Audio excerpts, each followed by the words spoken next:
Hoje eu tenho uma aula e eu me inspirei numa pessoa que acabou mandando perguntas aqui. E é exatamente sobre isso que eu vou falar agora. Eu tenho uma certa dificuldade em fazer com que a adesão se estabeleça com mais frequência.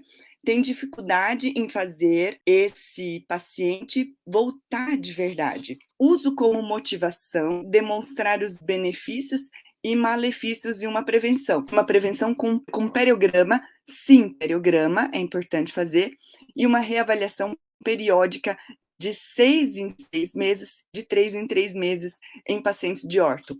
Aqui que eu acho que é o problema. Em qual lugar da literatura científica está escrito que o paciente tem que voltar de 3 em 3 meses e está dizendo que o paciente tem que voltar de 6 em 6 meses? Não tem isso escrito em lugar nenhum. E depois tem gente que às vezes fica me criticando porque eu falo em marketing e venda para periodontia, tá? Quem inventou isso é alguém que fala de marketing, mas não entende nada de etiopatogenia da doença periodontal. Tem que voltar dentro da necessidade do paciente. Se o paciente não precisa voltar, por que ele precisa voltar de 6 em 6 meses? Se não faz sentido na cabeça do paciente, ele não volta. Doutora, me explica de verdade, por que é que eu tenho que voltar de 6 em 6 meses? Ai, para você não ter cárie, para você não ter doença periodontal. Nunca tive. Eu vou ter. Aí, o paciente falta num dos retornos. Em vez de voltar de 3 em 3 meses, ele volta de 6 em 6 meses. Aconteceu alguma coisa? Aconteceu nada. E é por isso que a metodologia periodiária ela tem que ser pautada na verdade e não na periodicidade. A periodicidade não faz o paciente retornar. Esta é uma estratégia baseada numa mentira. E eu quero saber, quem é que conseguiu fazer o paciente voltar de 3 em 3 meses para sempre? Eu nunca consegui. Quem é que conseguiu fazer o paciente voltar de 6 em 6 meses para sempre? Eu nunca consegui. Mas eu tenho pacientes de mais de 10 anos de manutenção. Eu só não tenho mais de 10 anos porque eu me mudo de consultório de vez em quando. Por conta da minha posição de professora, às vezes eu voltei, em momentos da minha vida eu voltei a dar aula, parei de dar aula. Eu falo, a meta é ter o paciente para o resto da vida. Se a estratégia não for baseada na verdade, o paciente não acredita na gente. Esses dias meu marido estava bravo comigo. O óleo do carro secou, o motor quase fundiu. Pulamos a manutenção do carro. Esqueci, passou 10 mil quilômetros. E aconteceu uma coisa, porque ficou sem revisão. O que é que eu quero colocar no consultório? Uma estratégia baseada na confiança. Eu quero que ele confie demais em mim. Para confiar, eu preciso falar a verdade. E a verdade, às vezes, o dentista está desatualizado. E ele fica assim: tem que controlar a placa, tem que escovar melhor, tem que passar o fio dental. É uma meia verdade. Tem gente que não passa fio dental e não tem doença. Tem gente que não passa fio dental e não tem cárie. E tem gente que passa fio dental e tem cárie. Tem gente que passa fio dental e tem doença periodontal. Tem gente que escova 3 vezes ao dia e tem doença periodontal. Matheus falando, uma coisa que escuto muito é que nunca ninguém me ensinou a cuidar dos meus dentes. Os pacientes valorizam muito o conhecimento e o cuidado e atenção com a pessoa num mundo onde muitos de nós estamos migrando para outras áreas da odontologia, como estética, implantes, harmonização, nada contra, tá? Absolutamente. Eu já fiz formação em harmonização, atuei por um bom tempo na harmonização, acho lindo e maravilhosa. Sou implantodontista também, acho lindo e maravilhoso. Absolutamente nada contra. Eu só penso que a gente não pode deixar de fazer a prevenção pensando que o paciente não valoriza.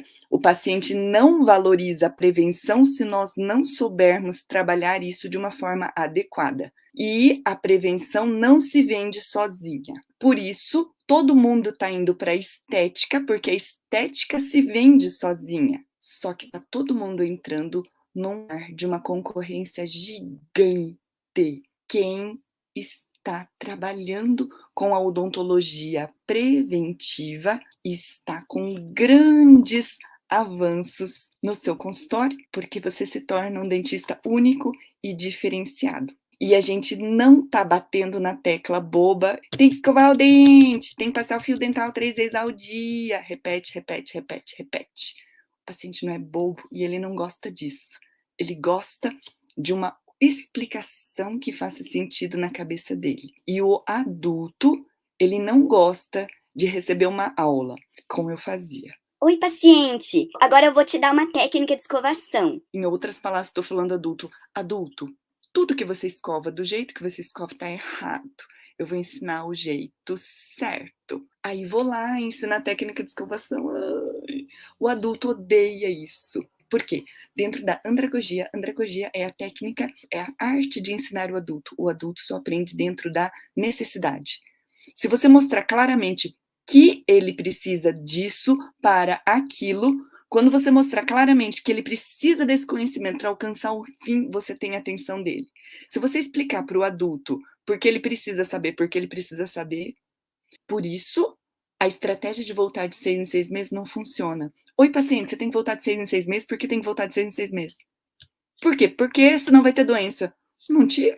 Faz 2 anos que eu não vou pro dentista, não tive. Não cola. Você não teve doença bucal dentro dos últimos 2 anos porque você não é suscetível à doença cárie, porque a sua dieta é adequada e porque a sua higiene é adequada. Mas você tem risco de desenvolver gengivite, talvez. Ou às vezes não tem suscetibilidade de nada, mas os depósitos de cálculo vão causar acúmulo de biofilme.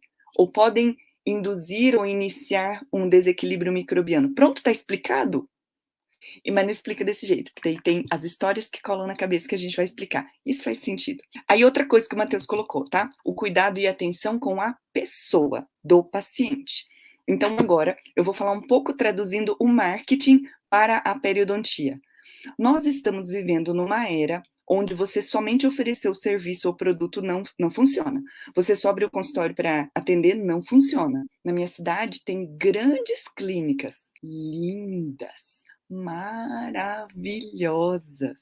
Estou numa região muito rica, que é o oeste do Paraná. O agronegócio aqui é muito rico. Como é que o meu consultóriozinho vai competir com aquela clínica divina? É um castelo, linda, moderna. Pelo mesmo motivo de que às vezes você não vai para o restaurante mais chique da cidade, mas às vezes você vai comer no lanche da esquina ou no restaurante simples, porque você adora o atendimento daquelas pessoas naquele lugar. Se você não consegue competir pelo tamanho da clínica, porque aquela clínica é gigante, você tem que saber que aquela clínica gigante, ela tem uma grande debilidade em relação a você que está me ouvindo, que tem consultório pequeno. Grande chance de você que está me ouvindo ter um consultório, ser então um microempresário, dono de um consultório. Como é que você vai ganhar? A pessoa que tem a grande clínica, ela tem que contratar muitos funcionários, muitos dentistas, tem que ser assim, uma pessoa muito boa para conseguir motivar toda a equipe para fazer aquele atendimento maravilhoso.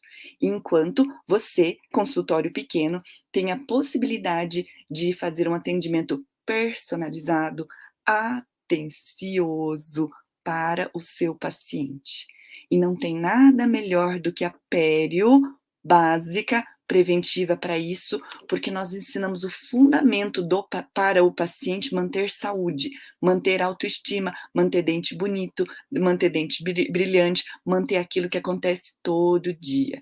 Quantas lipo de papado uma pessoa vai fazer na vida, quantas exo de terceiro molar a pessoa vai fazer na vida, quantos implantes dentários a pessoa vai fazer na vida, quantas vezes a pessoa vai fazer ortodontia na vida. É um serviço único, endodontia indesejável.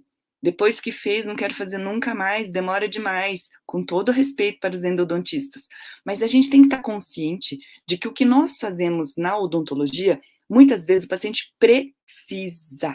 E ele só vai para o consultório porque ele está precisando demais.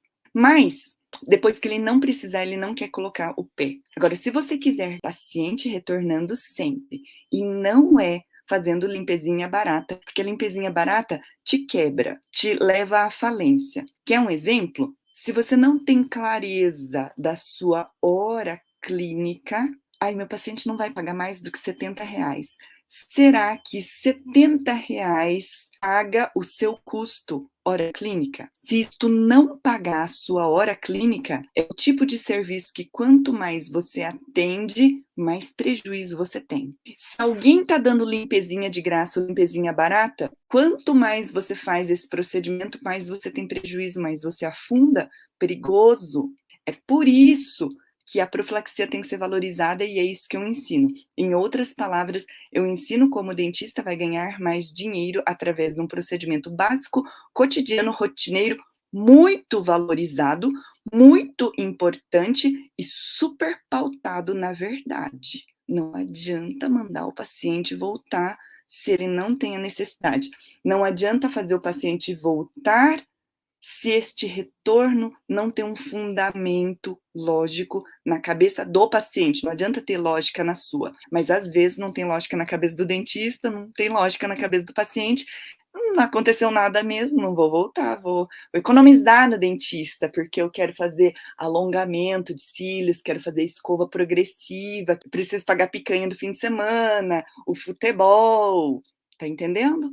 A nossa concorrência é muito grande, porque eu preciso pagar o meu pacote de férias para a Bahia, e então eu estou sem dinheiro para ir para o dentista. A gente precisa estudar vendas relacionadas à prevenção. É isso que eu ensino, é isso que faz o paciente entender e valorizar. E quando a gente trabalha isto de personalização, de trabalhar próximo do paciente, da gente conseguir ter muita atenção, a gente consegue resultado.